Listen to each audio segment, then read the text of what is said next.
Hello and welcome. This is the Roar broadcast from lovely Casanova College. With you as always, I am your host, Patrick Smith, and... Yep, Kevin's there again. So, for today's show, we have a lot planned. Starting off, we're going to do a lot with swimming and diving. They had their championship weekend 2 weeks ago, and we're going to wrap up the season that was and preview a little bit into next season. We're also going to talk a little bit about women's basketball and recap some of the games that happened, Cuba College, Morrisville, and Gallaudet. And we're also going to have a couple interviews to go with that, talk about men's basketball, same thing, Cuba, Morrisville, and Gallaudet, and talk about what happened with playoffs, and also preview next year.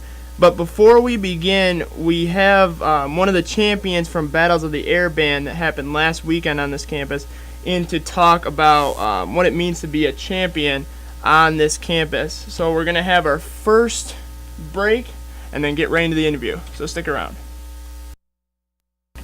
Welcome back, ladies and gentlemen. And as my wonderful host, Patrick Smith, stated, we do have a special guest in the building, a champion from this past weekend. I'm going to let you introduce yourself.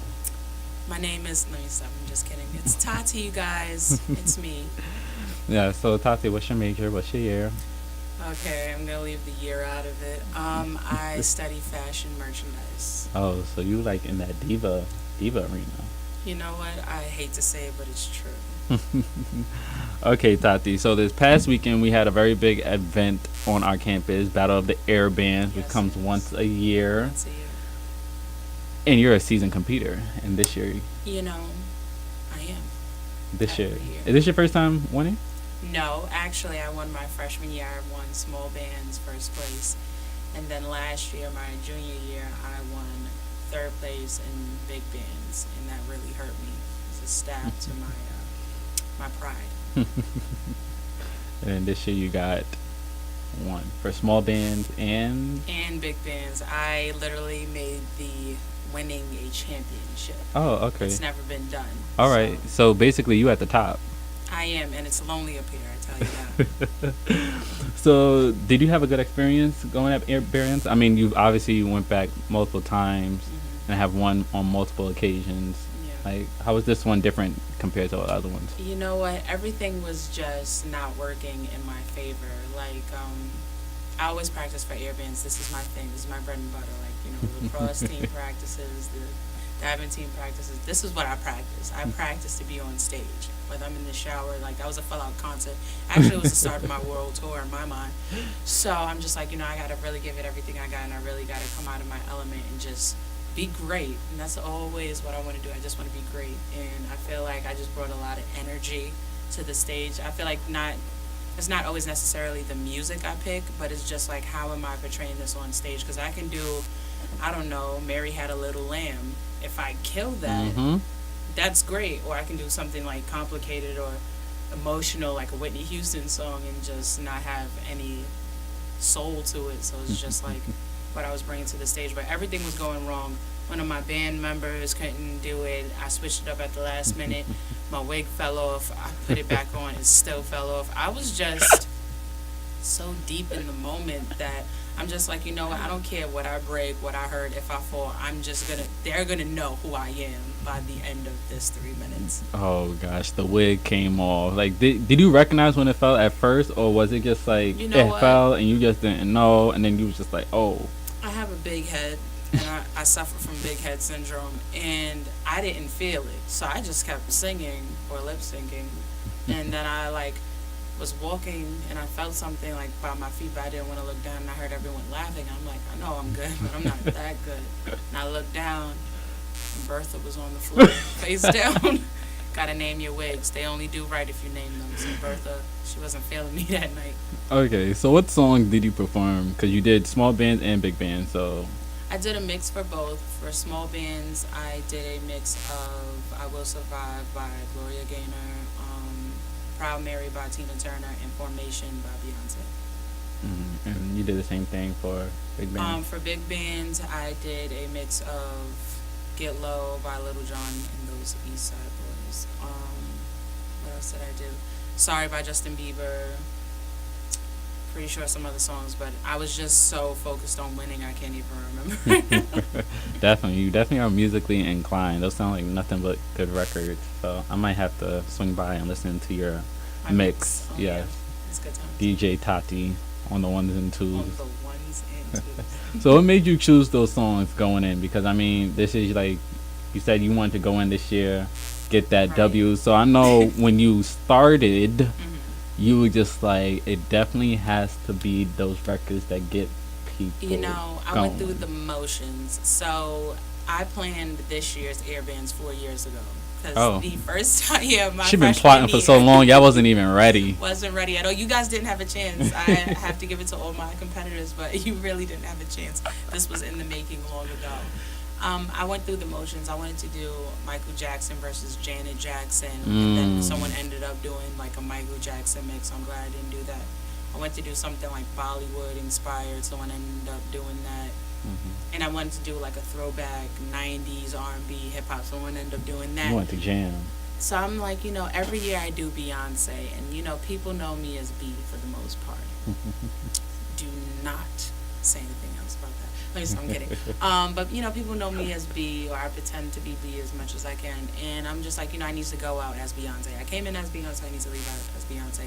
But I wanted to do like an evolution of Beyonce. Like I wasn't always Beyonce. You know, Beyonce has inspirations too. She, you know, got her style or some of it from someone else. So I had to think like real long and hard. And then, plus, we were fortunate to have Airbands during Black History Month this year, so I wanted to pay homage to some of, you know, the other greats. Tina, I didn't do as many as I wanted to, but Tina and Gloria definitely had to get done. Yeah, those are some heavy hitters. Like when you talk about good musicians, whether you in the barbershop or you in the salon Right. or you sitting outside on the front porch, like those names do Tina come come out. up. Tina come up. Turn up Tina. Ike might not come up, but Tina Ike, coming you up. know what? Ike is fine, he don't, but Tina, turn up Tina. So you definitely have been plotting for so long. So what did you think of all the other performers? I thought that it was a great show, all in all. I thought everyone, honestly, I was surprised to see as many freshmen as I did, and I was actually happy for them because a lot of people, you know, you're just still trying to find your place when in your first year and your first few months at college, and I was like glad to see that. I thought the dance team, they did the Britney versus Christina Aguilera. That was great to me. I thought they actually were going to win. If it wasn't me, I definitely thought it would have been them. And I'm trying to think. Oh, the Michael Jackson versus Janet Jackson, I thought that was pretty good too. I don't know who did that one. That was Dre. Okay. Dre. Yeah, I'm not sure who else did with him, but I just know his name. He did an excellent job. I thought they did. It's all about energy to me. Yeah, It's like, definitely have to. you know what bring I it. mean? You can't really interact with the audience when you're on stage, so it's just like, how is your energy being put off and then brought back to you? I feel like I was going hard, so you guys were going hard watching me. Yeah, you definitely have to come with that confidence or whatever. This is a different showdown, and plus this is a very big turnout, so it was probably packed at the gym. Like, It's always like that. I'm always happy to see like everyone together. so if you were a judge this year and you were not a competitor out here winning, Right. what other group or set would you have possibly gave that W to? For big bands, I would have to say it would be the Britney Spears versus Christina Aguilera. I thought they did an amazing job. For small bands, I'm going to have to go with the NSYNC. I think they were called BAD, like that. I love NSYNC, so as soon as I saw that, I was like, I'm a sucker for boy bands, so that. Yeah, I think everybody forgets that era Mhm. of boy bands. Okay, Tati, you definitely had like amazing. So we're gonna sidebar a little bit. Sure. Since you're so musically inclined, Musically, what would you say is like your best twerking song of 2015 or 2016? wow. Like which one can like get the party started for you? Get the party started and the party. I'm going to have to say Sorry by Justin Bieber. Oh. Just because I feel like you need to have the skills to make that a twerking song. And to me, that's a twerking song. It definitely is. It's like, I don't know. I feel like I definitely want to listen to it one day where he is not singing and just listen to the beat, because that beat is If you like Justin Bieber, you should listen to Company. It's on his new album. It's so good. It's like on R&B kind of feel, and it's like slow. I would twerk to that too. Actually, I want to retract my statement. Sorry, it's not the twerk song of 2015. It was Company by Justin Bieber. Yes, his Purpose album was definitely a good one. And last but not least, before you go, you did shout out how you love B. Yeah, love B. I am B. I love me. So there has been a lot of press lately in the news about her Florida performance and officers wanting to boycott it because of her new big hit record, Formation. Yeah. Boycott or no? I feel like if Trump has security, be better have security, and it's as simple as that. I feel like as an artist, I don't know. I wasn't really feeling Formation when it first came out, because I felt like, you know, things have been happening for so long, and you just took the time out to speak out now. And I had a problem with that, but then I thought about it, and coming from Beyonce, she never really talks about any conflict ever. She's a very happy-go-lucky artist. You never hear about anything bad happening with her. And like, you know, what, a year ago, her sister hit her husband, and it came out in her music. She never did any interviews about it, so I think in turn, her to like reach out in her music is just how she communicates. So, of course, I'm all for it now. But I don't think anybody should boycott Beyonce. I feel like that works bad in their favor. Yeah, definitely. I think also what it was, because when you look at the video of Formation, she touched on a lot of different things. So I think it was like a matter of, well, when can I like stop and have a moment to create all of this?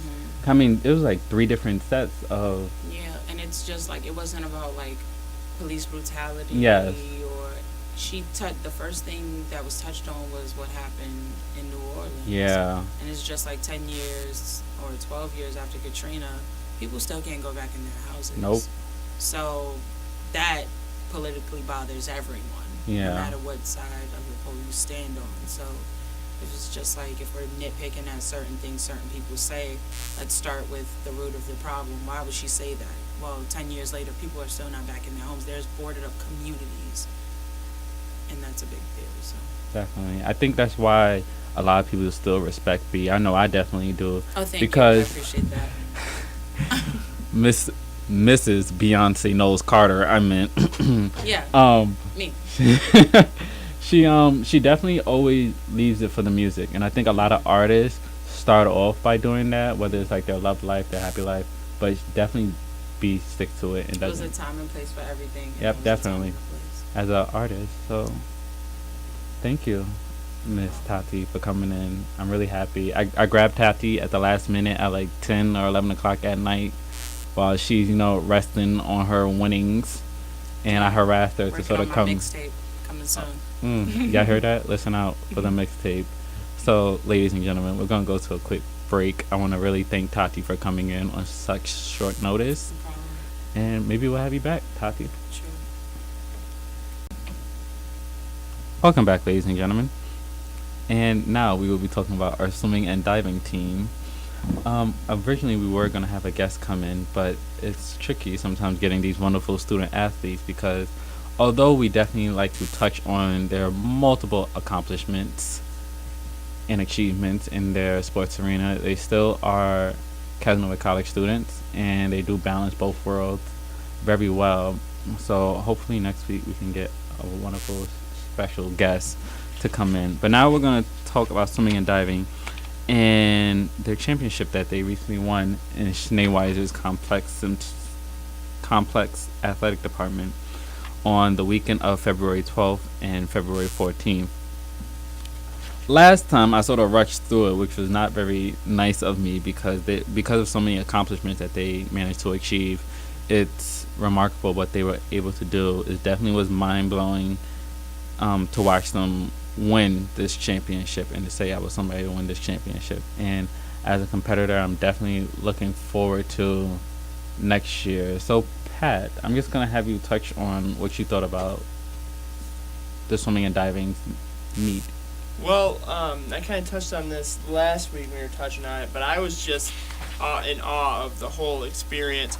I wasn't able to attend the first 2 days, but coming in for the third day, it was right during the championship, so of course the whole place was jazzed up, but it was insane just watching the event. But shout out definitely from us here at the Roar. Congratulations again for all your guys' achievements. You really made us and all of Cazenovia proud. Yes, we're definitely proud Wildcats at this point.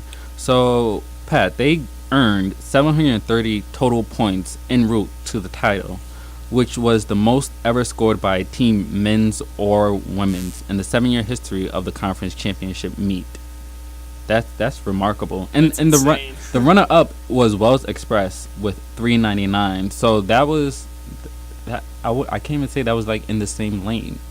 That's over a 300-point difference almost. Just looking at any other sports, that would be considered a blowout. Oh, yeah, definitely. That's like saying you walk into a game and you sort of score 1 point while the other team hits 100. Like that. Jeez. The lane was set crazy. So on day one, Pat, they won 4 of the 6 events that occurred that day, setting 2 new conference records in the process. For Wildcats, sophomore Brianna Hall, senior Paige Altman, and junior Mercedes Moody, and sophomore Nicole Secor set a new championship record in the 200-yard freestyle relay with a time of 1 minute and 42 seconds. That's remarkable. That's pretty quick. Yeah. If you think about it. See, I don't know about you, but I'm not really sure about any of these what the average time for a 200-yard freestyle is. But man, it's got to be fast. Yeah, that has to be like really quick. And I'm pretty sure, coming from an athlete I was myself in high school, a minute seemed like a really long time. But then when you look at it on paper, you're just like, a minute, that's enough time, I think, to put ravioli in the microwave and warm it up. Like, that's... Actually, I think that might be a little longer. Isn't that like a minute and a half or something like Yeah, that? almost. But still, insane numbers. Yeah, but that's only like one cup of ravioli. That's enough to like start a meal. That's not even eat it, and you do that. Also, following that, Nicole broke her own record, which she set last year in the 500-yard freestyle by more than 7 seconds, after touching the wall in 5 minutes and 31 seconds. That's feel pretty quick. You remember in like elementary school when you used to get in trouble and you had like a 5-minute timeout? That's literally what she did. Yeah, I tend to get a lot of those. I was more of the talker in high school and younger, so I was always in that 5-minute timeout. That's probably why we have a radio show now, because we just talk and we have that ability. I was also that student that when parent-teacher conference came around, I always had good grades and was always well behaved, but my teachers always emphasized to my parents how I would always talk. Like no matter what it was either I was talking or singing or dancing around the hallway. But yes, Nicole definitely, she did that, her 500-yard freestyle pretty quickly. Brianna Hall would capture her first individual win of the championship in the 200-yard individual medley event, finishing with a time of 2 minutes and 19 seconds. A huge advantage was achieved after the Wildcats claimed first, second, and third in the women's 1-meter dive event. Junior Madeline Cohen took first place with a score of 306.10, followed by sophomore Courtney Miller and junior Annalise Zarafa, who finished second and third with scores of 289.90 and 259.40 respectively. And that was just all in the day's event. We captured first, second, and third. There was just like nobody there, I guess. Yeah. Well, I was actually able to attend the practice rounds for this. It was actually, that was Friday. See, the thing is, I have class with Coach Bill Hauser. He's actually one of my professors. It's kind of funny in a way, but he had us go up and watch some of it, so I was able to see some of their that event. And I give props to our swimmers, but I definitely give props to our divers because that's impressive. Yeah, I can swim, but I don't think I'm good enough to dive. Like, I always try and sort of go dive when I'm like at the pool, whether I'm at like a friend's house or like a community pool, and I don't think I can really do it. Like, I'll probably have to practice, and I'm pretty sure I'm nowhere near these 3 women who captured first, second, and third. Yeah, I'm more of the belly flopper than, say, the triple backflip style, but Oh, I God. probably wouldn't have made the cut for the diving team here. No. Okay, so on day 2, ladies and gentlemen, our Wildcats managed to set 1 NEAC and 3 school records. Nicole Secor, along with Paige Altman, Brianna Hall, and Morgan Cogswell, opened the day 2 with a school record in a 200-yard medley relay event with a time of 1 minute and 59 seconds. Nicole also broke her own conference record with a time of 2 minutes and 3 seconds in the 200-yard freestyle event. Brianna Hall was set a NEAC and school record in the 100-yard butterfly event with a time of 1 minute and, just a time of 1 minute. Isn't that crazy how you set 2 records all in one? Yeah. Well, I think a school record is obviously important, but a NEAC record, that's when you're competing with other schools and beating every school. Yeah, in your top league. But it's just the fact I've never seen nobody break 2 records at once, and she did it in 1 minute. Wow. I can say for both of us, we are both stunned just reading these facts from the weekend. That's remarkable. In a way, like by day 2 came around, I sort of just wanted to join the team and just jump in the pool and just like swim with everybody. Like I was like part of the Little Mermaid or something, because they're just remarkable in that pool. Did you bring your floaties up with you? No, I know how to swim without floaties. Oh, okay. I know how to go on my back and swim backwards, and but I just can't go as fast as them. I'm more of the I like to take my time when it comes to swimming. Paige Altman broke her own school record in the 100-yard backstroke event with a time of 1 minute and 3 seconds, and I was there for both of those events, and it was like back to back to back. There was always like a new record being set some way, somehow, whether it was a NEAC record or a school record. Somebody was always shattering something.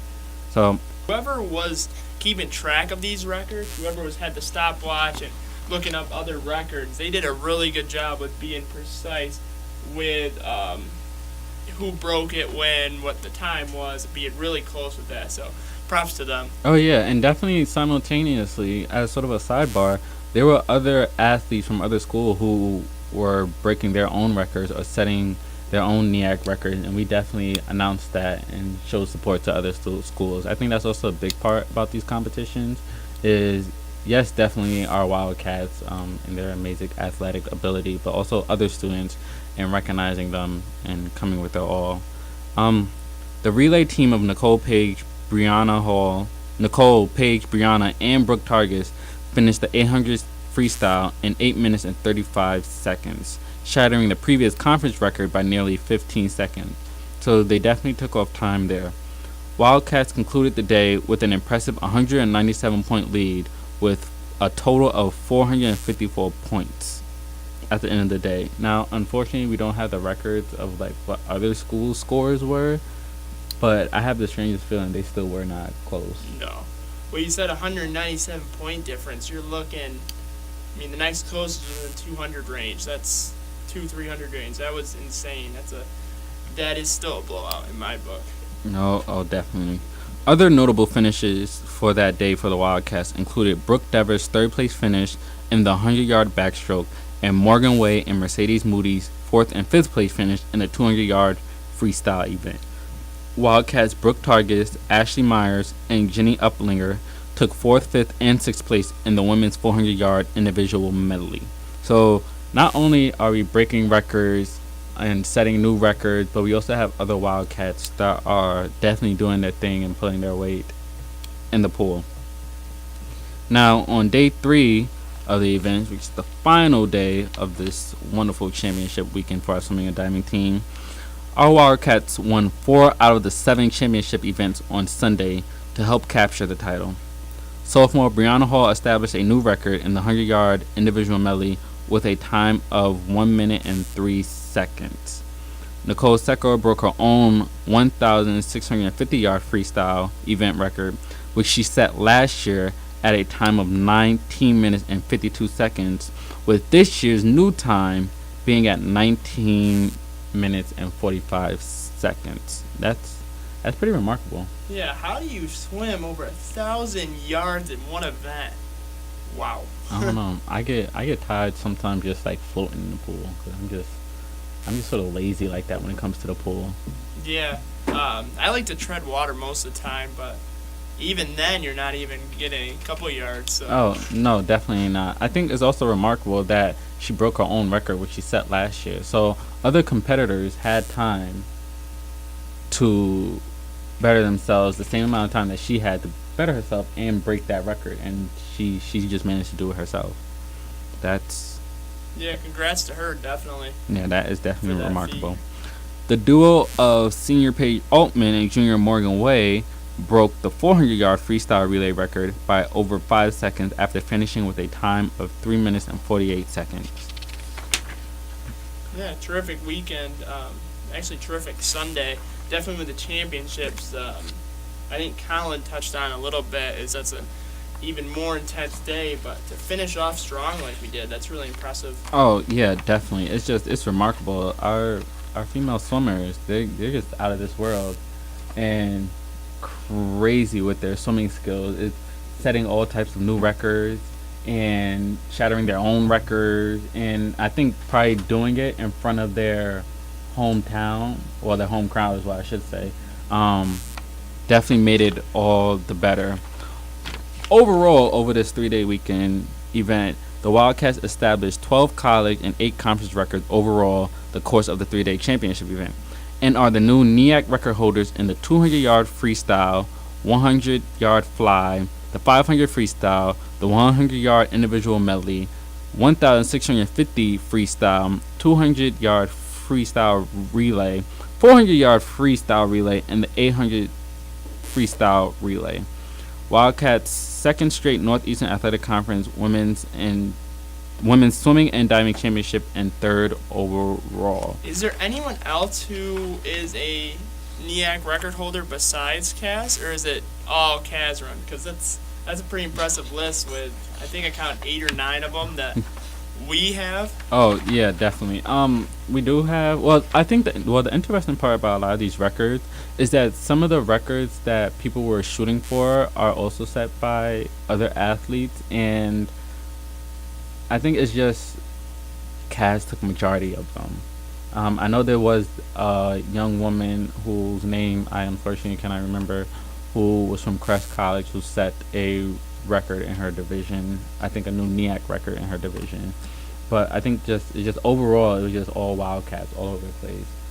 And I know, definitely speaking with Colin from last weekend, he spoke about trying to shoot for one of our former Wildcats, Logan Marshall's record, which he unfortunately could not accomplish, but he came close to. So I think overall, we're definitely looking forward to next season and seeing what they do. And if they can get this good in just over a year time, then yeah, it's going to be remarkable. All right, ladies and gentlemen, we're going to take a quick break because we have another special guest that just walked into the building. So stay tuned. Okay, so welcome back here on The Roar. Like we said, we have our second guest here. Megan Phalanski is in the building. So without further ado, can you introduce yourself to the audience? Hi, okay, so my name is Megan Phalanski. I'm from Binghamton, New York, which is just about an hour away. I'm a junior here at CAS. I am a sport management major, and I am on the women's basketball team. Okay, cool. How did your basketball career officially start? When I was really little, my brother is a huge mentor in my life, so obviously I kind of wanted to copy everything he did. So I played basketball and soccer throughout my whole life so far. And then I actually wasn't going to play coming to CAS, but then I got recruited, thought I was just going to focus on school, but then realized that might be fun. Got the starting spot and then went from there. Huh. Now, did your brother play at college too? He played soccer at St. John Fisher. Oh, okay. Yeah. So can you tell us a little bit what it's like being a leader on the team without necessarily being a senior? It's tough, but I mean, I worked for it. I don't have to be a senior. I learned that throughout high school too. You don't have to be a senior to be a captain. It's just who's like a natural leader, and I've been a captain for all my high school teams, soccer and basketball, ever since I was a sophomore. So being a captain as a junior and hopefully my senior year, it's just easy for me now. Yeah. Well, we weren't inferring that you have to be a senior to be a leader, but can you tell us a little bit what it's like to just be a leader in general at like a D3 sport? Like I said before, it's tough.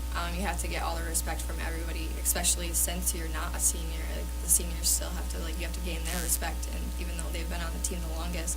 But it's all about trust, too.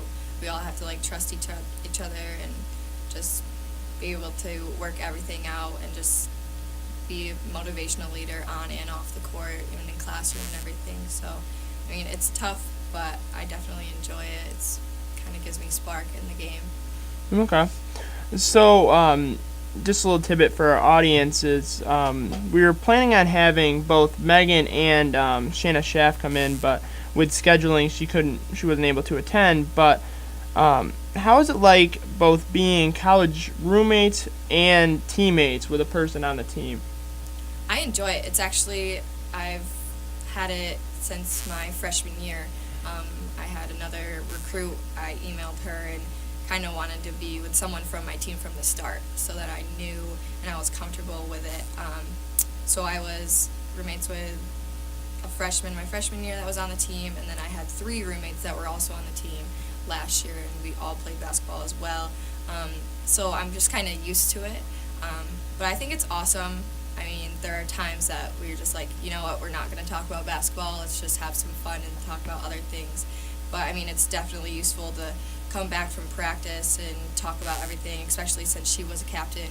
It was easier to discuss things that happened and go from there. So do you from day one set that boundary line where, say, an hour after the game, there's no basketball talk, just to get your mind off of the game for just an hour or so? Depends. If it's a tough loss, then yeah. We had the 24-hour rule in high school, so I'm kind of used to that. Oh, okay. Kind of like that, where you don't kind of use your fire and steam to hurt anyone's feelings or anything like that. But definitely if it's a big win, why not celebrate? Now, is that a rule that your coaches put in place or player run? Coaches. Okay. Yep. Yeah, that's a really good thing to have. I've never actually heard of. I played in high school, and we were low D2 high school sports, so we weren't big into athletics like some other schools. But that's a really cool rule to have, the 24-hour rule, because it takes your mind out of it, get back into schoolwork. We actually have that with our radio show too. We have a 24-hour grace period, as it were, that we stop talking about the show and focus on our outside lives. That's because secretly I always email Pat and I'm always texting Pat. Me and Pat almost in a relationship. So I had to set that boundary because I'd probably just go crazy. We get a little we drive each other nuts. Mainly I drive him nuts, but oh well. So now as we look ahead to next year, what's the outlook for next year's squad? We need some change. We only had 1 recruit this year. We had a few recruits, but a couple of them got hurt, so they weren't able to go forward with us. But coach has already been talking. We've already got a lot of people interested, which is good because we've been a small team. We were very guard-heavy this year, so we need to fill in the holes that we've been missing this year, and it will definitely make a huge impact for next year. But yeah, definitely a change in that. Hopefully just forgetting the bad things that happened this year and moving forward. I think that's our biggest thing, is just start now focusing on off-season and getting ready. Yeah, definitely move on. Always striving to go forward. That's a good motto to have. So one of the big changes that was for women's basketball this year was the switch to the 4 quarters instead of the 2 halves, and as well as some new rules with fouls. Did this affect your game at all, do you think? Not really. The fouls was a little different, not having the one-on-one thing, and it was just, I think, easier for me to adapt to because that's what we had in high school. So women's basketball has always been that way. Men's basketball in high school too. But, I did like it my freshman year being 2 halves, but, it definitely gave us more breaks and more options to, talk to our coach about things and talk to our teammates about things. So, it didn't affect it as much as I thought it would. I think it actually was better for us in a way. Oh, well, that's positive then. So now we're just going to kind of wrap up here with one final question, but what does the future look like? Have you started to think about life past school yet, or is it still a little bit off? I mean, right now I'm just focusing on the off season and everything basketball wise, and then for my future, I am ready to graduate. I'm ready to move out of the world, but I definitely want to hopefully start applying for any sports team I can. So I'm excited. Yeah, very cool. Well, we would like to thank you for coming in today. You definitely gave some positive insight for our fans about what it's like to be a leader on this campus. So we're going to have a short break and then get right into how women's basketball ended up this season. So stick around. So welcome back, everyone.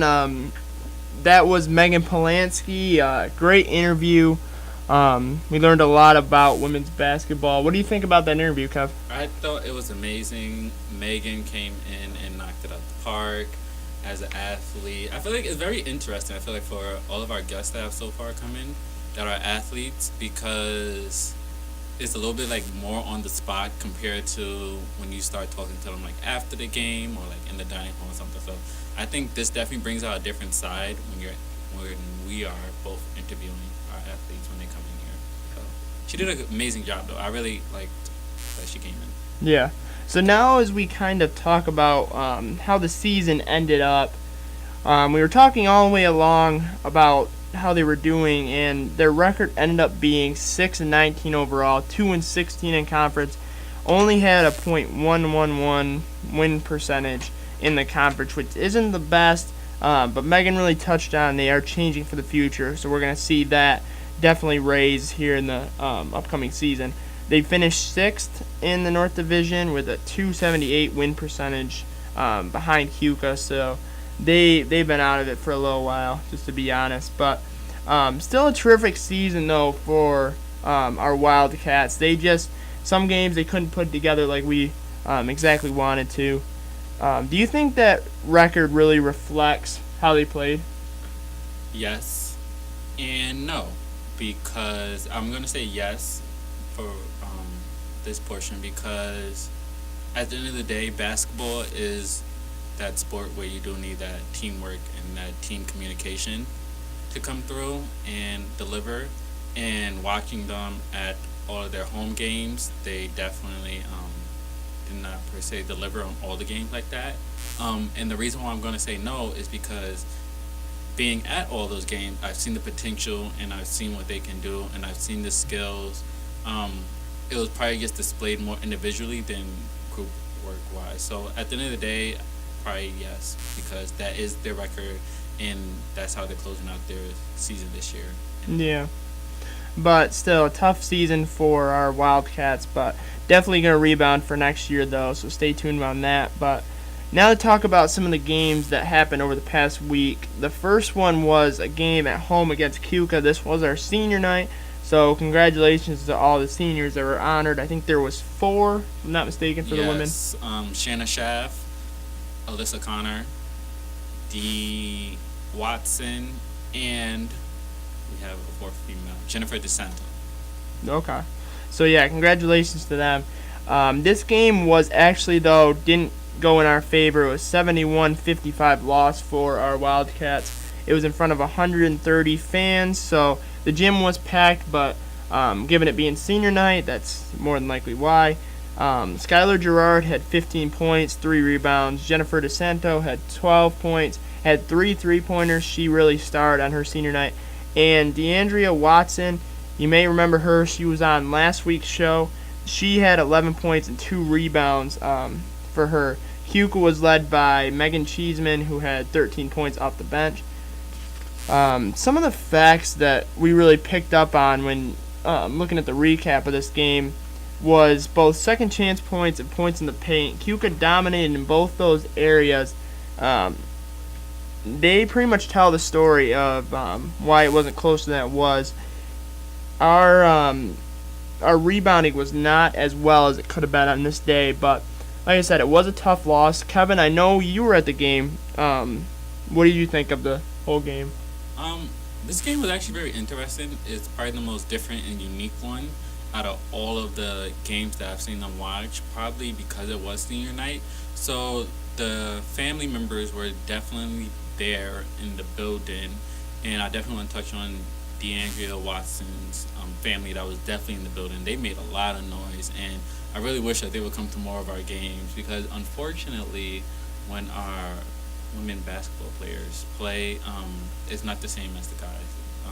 But this weekend's game, I feel like they still had the confidence. They came in with the confidence, and when they walked off, they still had that confidence. They still left with their heads high, and I think that says a lot for a team who's had a season like they have, that they still managed to walk through the door ready to play, and when they walk out, their heads are still up. And Yeah, because you can definitely, with the season they've had, you can simply just put your head down and move on. But yeah, to have their heads held high, like you say, is just is really something, a testament to how strong our girls really are. And the other key point that I want to touch on from this game was it was an 18-6 run to start the game. We talked about on last week's episode how they seem to not come out of the gym very strong. They don't start the game off. They're always trying to catch back up to a team, and this really shows because it was 18-6 run to start the game, which is not a good way to start off the game from any standpoint. Yeah, definitely. But it was in the third quarter, though, as we know, looking at the stats, it's the third and fourth quarter that is always their strongest. And in their third quarter, going into the fourth, they definitely started to shake Cuca up, though, and I did see that actually. Cuca was, when you start up with an 18-6 run in the first quarter, I think some teams are just like really laid backish. But our Wildcats never give up, and I think in the third quarter they definitely shook Cuca up and told them this game isn't over until that clock stops. So definitely. Yeah, definitely to come out strong in the second half is always key. Do you think they should try starting the games at halftime? Just, I don't know, that's maybe start them a little later or something to change how this is happening. It's a little bit, I don't know, it's a little confusing to understand what they should do or not. There, like Megan said, there's a lot of change that is to come. Maybe that would be one of them. But I can't really touch on it. It was a lot of things that I noticed, and it wasn't even so much big things, it was little things that I noticed. So there's a lot of things. Maybe that whole change from 4 quarters to really probably was sort of an effect. Yeah. Definitely different. So just to recap some of the things we talked about with Megan, because Kevin just brought up a good point. Just so the fans know, if you're not big into women's basketball, before they used to do 2 20-minute halves, and this year they changed it up and switched to the 4 10-minute quarters instead. Same amount of time, just adding more breaks halfway through. And the other big change we talked about was fouls. Before, they, similar to men's basketball, you play till 7, and then after the 7th foul, you start changing up how you do things. Instead, with this, it's now 5 fouls, so each team gets 5 fouls per half until things start to change. So 2 minor differences if you're just watching, but for anyone playing, those are 2 big differences that you got that have to be accounted for. Yeah, those are definitely 2 big differences because I actually announced at the girls' basketball game, and one of the tricky things now is usually, when you pronounce what happens, you say, okay, player 1, this is their 3rd foul, teams, whatever. Now it's sort of tricky because once you get up to that 5th foul, you just have to bump yourself down. So you're just saying, all right, player 1 now has 3 fouls, instead of just saying 3 fouls, this is their 3rd foul and 6 for the quarter. You have to say stop. And I know it makes announcing sort of weird because you go from announcing player foul and team foul to basically just announcing player fouls. But yeah, see, so even this little thing affects every aspect of sports, even announcing. So now as we move into some other games that happen, they played at Morrisville. Like you said, this is a Route 20 rivalry. This was a 76-58 loss for Cavs, but the score really doesn't show what happened in the game because Cavs played really well. I was actually there watching. They played a lot better than they have been in a while.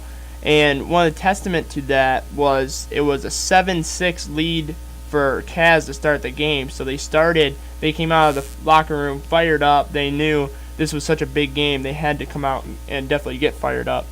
So as we look at some of the stats for this game, Cavs was led by Skylar Girard, who had 15. Kelly Shepardson had 10 points, 10 rebounds.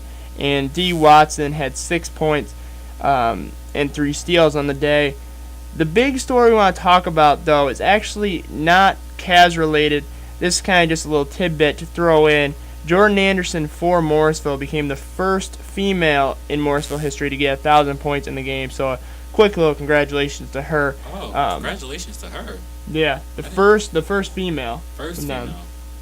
Wow. So very cool. And yet we're sitting over here talking about everybody's record that they're breaking, and we had Ryan Gavin come in who shot his 1,000, and we had DeAndrea Watson who came in with their 1,000, and wow. Oh. Morrisville's on up and coming, I guess. So we may want to reach out to her, maybe have an interview, but that's beside the point. But anyways, I'm a Wildcat. Yeah, well, that may not happen. But anyways, the facts from the game was the main one was 55-38 in rebounds. That killed us. You can't get out rebounded in such close of a game like this was to get out rebounded by that much of a margin. That's definitely going to put yourself at a disadvantage throughout the game if they're constantly getting offensive rebounds and you're not getting second chances at all.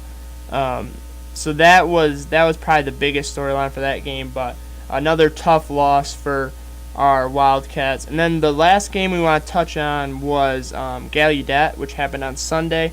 This one was a little bit different than the Morrisville. This one was a 97-65 loss for Cavs. This was a hard-fought game. It was just a hard weekend for our Wildcats. I mean, you had 2 straight losses. You're coming into a Sunday. You had last game of the season. But it was in front of 287 people. And like we said, it was rescheduled from January 23rd game. Kesnovi was led by Skylar, who had 19-4. D. Watson had 11-2. If you keep recognizing a pattern, a lot of the leading scorers for each team, D. Watson was up there. So props to her. I don't know if our show kind of did something for that, but I don't know. D always goes into every game very hyped and explosive. Even as a player, she is very explosive on the court. When she steps on that court, you do notice her. But I don't know. Maybe it's also like a touch of the senior spell or something that hit her. I mean, yeah. Is one thing I know coming from a sport that I played in high school is one thing like when you're playing and you're going throughout the course and it's like every year you know what's coming. You start the season. But once you hit your last year, it really like hits hard-ish. It definitely is more like sentimental. It's close to the heart, like last game. So. But so if we keep going with the way we're thinking here, we might end up having to have all the players come in on certain weeks when they have a big game, so that way they could have a big week in terms of scoring. I don't know if that translates, but the roar, the lucky charm. Yeah, we might be starting something here. And Gallaudet, to recap from that game, Kelsey Hudson from Gallaudet had 25 points and 19 rebounds. Some of the facts that were associated with that game, one of the main ones we want to point out is they did start out 8-8, and it was a close game for much of the game. I don't think either one of us were able to attend. No. That would have been a long drive on our part. But it was until the fourth quarter when they went on a 21-1 run in the start of the fourth quarter that basically ended the game for the Wildcats. Our hearts and our minds were completely deflated after that big run. So now as we look to next year, Megan already kind of touched on this with having a lot of changes this offseason. We are losing, like we said, Shanna Shaft, Jennifer DeSanto, D. Watson, and Alyssa Connor. They're the 4 seniors. We're not sure if any others will leave as well. But if not, we're going to have definitely a seniority on the team, because we have a lot of seniors and juniors coming back, a very experienced bunch coming back from next season. Kelly Shepherdson and Skylar Gerard and Sierra Sweck are all juniors, where Megan, Autumn Gavin, and Taylor Spranger are all seniors. So, Kevin, I got a couple questions for you. I know we usually don't interview each other, but do you think, first of all, we can replace the seniors we lost? Can we replace the seniors? I know it's that kind of a we loaded question, but lost? No, you can never replace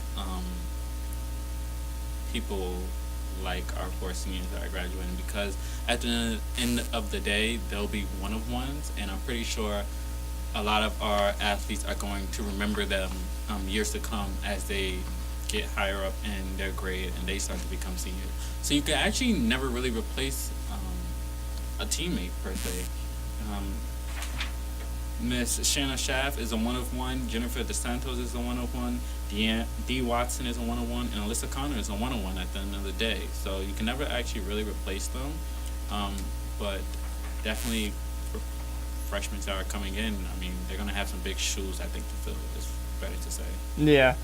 Well, I know that expression is a little outdated, but it's so true in this instance. To have 4 seniors like that all played minutes throughout the year, they some of them weren't exactly starters on the team, but they were valuable role players. I mean, they came off the bench, played their minutes to the best of their abilities, and contributed. Yeah, definitely. I know Jennifer DeSantos was very known for her 3-pointers that she would be able to pull, and that's one of those players that maybe did not start straight off the bench, but when she came into the game, she left her mark. Yeah, and that's all we can ask for players like that.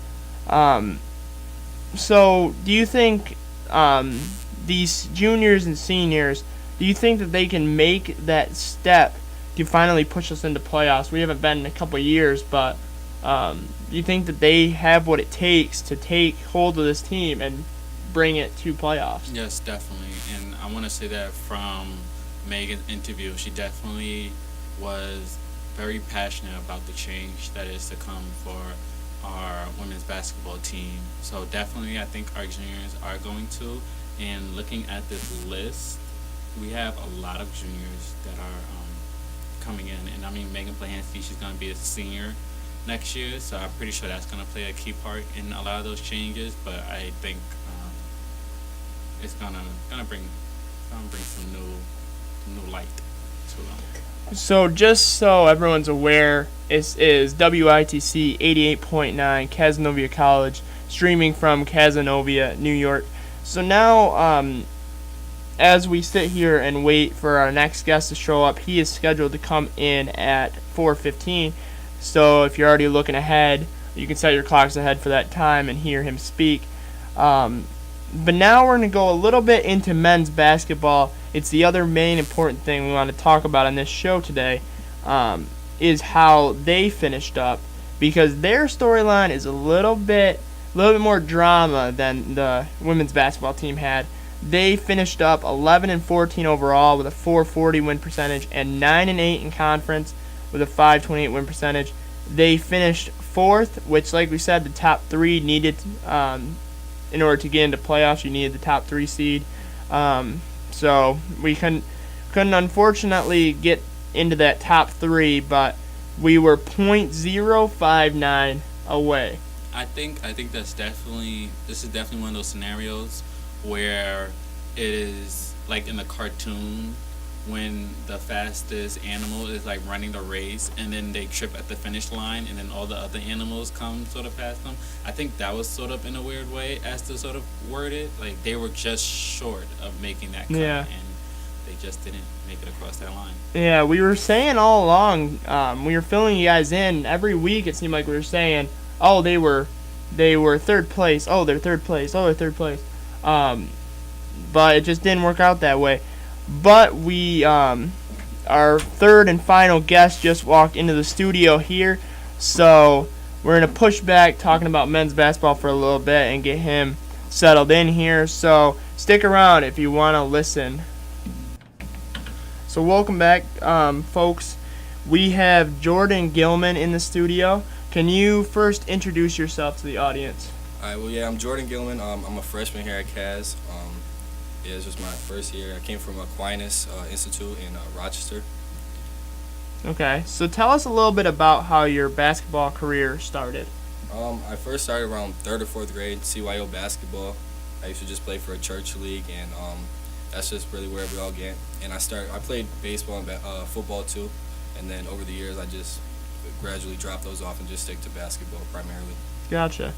So tell us a little bit about your experience so far this season as a Casanova Wildcat. We said you're a freshman coming in, but what's the experience like? It was nice. It's really a transition that you have to get accustomed to, just like from the first practices to the first games, and just the change of speed and physicality in that terms, and then just the workload, balancing academics and just basketball. But I really enjoyed the experience for my first season. Yeah. Is it hard to balance, like we said, the workload? As a freshman, you take 5 classes plus have practice on top of that. Do you find that challenging to balance out? Well, I can see how for some people it would be difficult. It definitely is a challenge because it's definitely a change, because now you don't have parents or any outside sources, basically a lot of freedom. It's just you. So you have to know where you want to spend your time doing work and your basketball, which is obviously a lot, and then just having free time with your friends.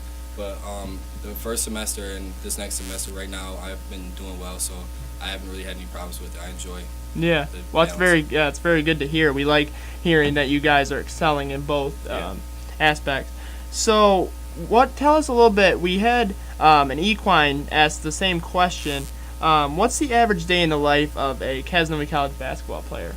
Well, for me, it's just go to classes first, and then usually we have practice in the middle of the day, so we'll go to practice, and then just go get something to eat a little bit, and then go get your work done. And basically, it's different for everybody. Just see how you want to either get your work done later or hang out with your friends, but as long as you get your work done, then you can have free time to do whatever you like. But basically, I'll just hang out with friends after I get done with my work. Yeah, very cool.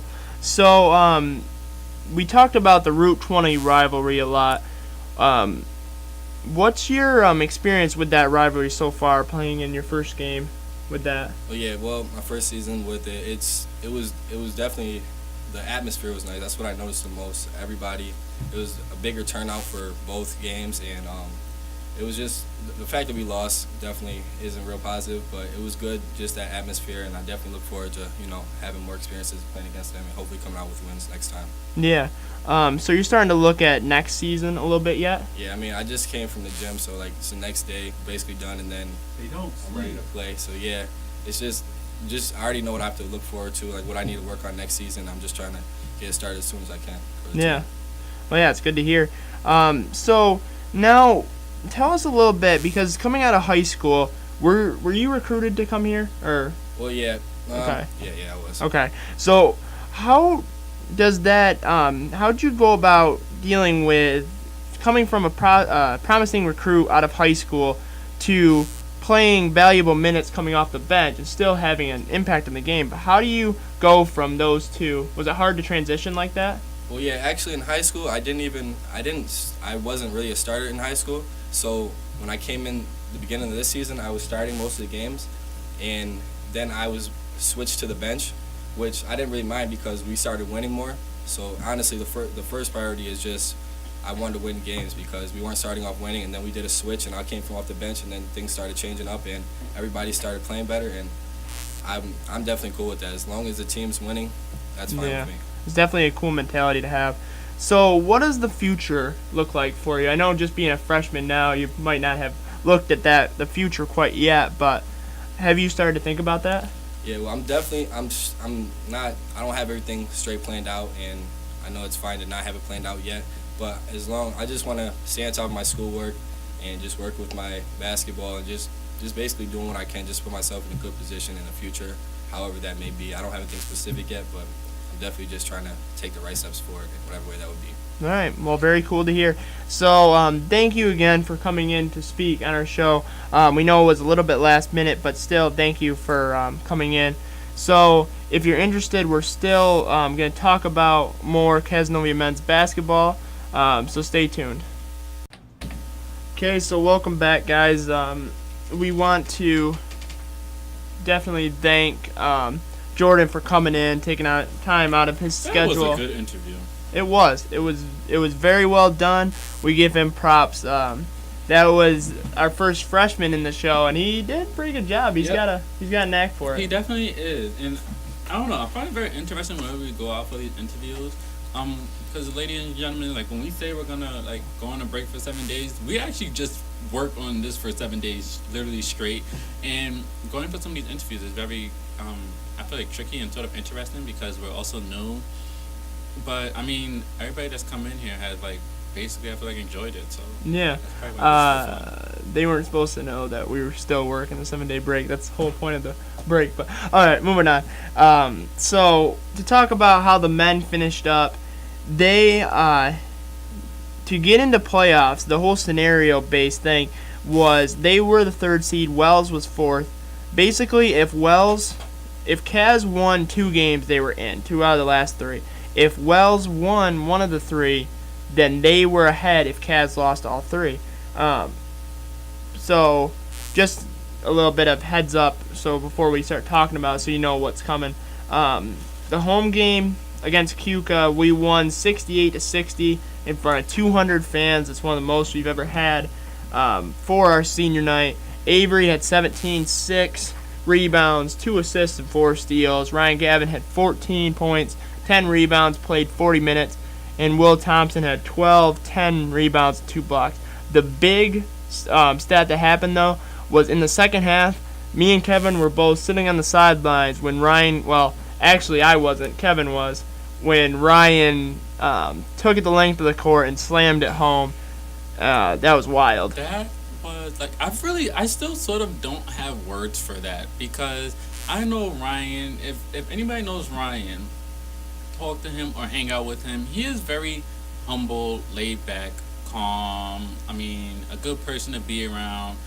And when he's on the court, he's basically almost the same way. He's very humble when he plays. Never is cocky. No athlete that I've seen has ever been like really cocky about their points. And what made this, I think, even 2 times like better is when he actually went for that dunk. He basically, like 30 seconds before that, took the ball from down court as a rebound, and he just laid it up. So with it being a close game, they ended up back down in the court in Mooresville territory. One of Mooresville's basketball players laid it up. Ryan Gavin caught the rebound as usual, and when he was going down the court, of course everybody wanted him to score. I mean, who doesn't want their home team to score? And he just took flight, and it was definitely caught everybody off guard in that arena. The place was wild. I'm pretty sure they probably heard it over in Mooresville when Ryan Gavin slammed that dunk. They were getting a little nervous. But no words. We also had a poll going on our Twitter feed. I don't know if you guys were able to check that out, but Ryan actually won our poll for the Athlete of the Week, so congrats to him. We usually would have that person in the studio to talk, but he came in last week, and we would love to have him again, but we want to be able to save time to speak to other athletes and get their intake on certain things. But that dunk definitely put Keuka out of the game. That killed any run they had, and it killed their momentum from the start. So it was a terrific dunk. So that was a good win for us. Then they played in our Roar Game of the Week, which was the Route 20 rivalry against Morrisville. This was a 95-84 loss for Kaz. Keith had 30 points, 10 3-pointers. We talked about his G5 jet. He probably has a whole fleet of them now. After this game, Avery had 21 points, 8 rebounds, 8 assists, flirted with a triple-double. Will Thompson had 21 points and 13 rebounds. A good showing for the Wildcats. They weren't able to finish up at the end, though. There was 8 ties and 10 lead changes in the game, so it was a hard-fought battle. It was 2 Goliaths going at it, and one of them had to prevail. We just wish it was our Wildcats, but it was still a good game. I enjoyed it. Yeah, it was a well-deserving win for Morrisville. One of them had to win, and unfortunately it wasn't us. But then the game against Gallaudet, this was a really close game. This was basically how the whole scenario worked out. If we didn't win against Gallaudet, we were officially out. If we won, We were still out, but it was a lot closer. There was a conversation starting about who was going to get in. But anyways, it was in front of 210 people. Keith had 22 points off 6 3-pointers, and Avery had 12 and 13 assists, 9 rebounds. Again, barely at that triple-double. So congrats to him. And Jordan Gilman, the person we had come and speak, had 12 points off the bench. The big story for this was that at the end we had 3 chances to score in the last 10 seconds, but were unable to finish it out. So tough season for us. We are losing Gavin Hudson and Keith Kyle, so a lot of production on that front line. But we are returning Mike. You do know you just said Gavin Hudson, right? Yeah, Gavin Hudson and then Keith Kyle. I said all their last names. No, yeah, it sounds like Okay, you gotta Ryan remember, Gavin, Ryan's last Nate name also Hudson, sound like, and person. oh whatever. At least I didn't say Kyle Hudson and Gavin. That would have been a little bit easier. But oh well. You guys knew what I was talking about. I would hope out there. Fun bothering you, man. So returning is now my face is all right. Way to go. Mike DeLuca, Avery, Will Thompson, and Jordan will all be coming back. So the big question is, how will they replace Ryan Gavin? He was their double-double machine for Cavs.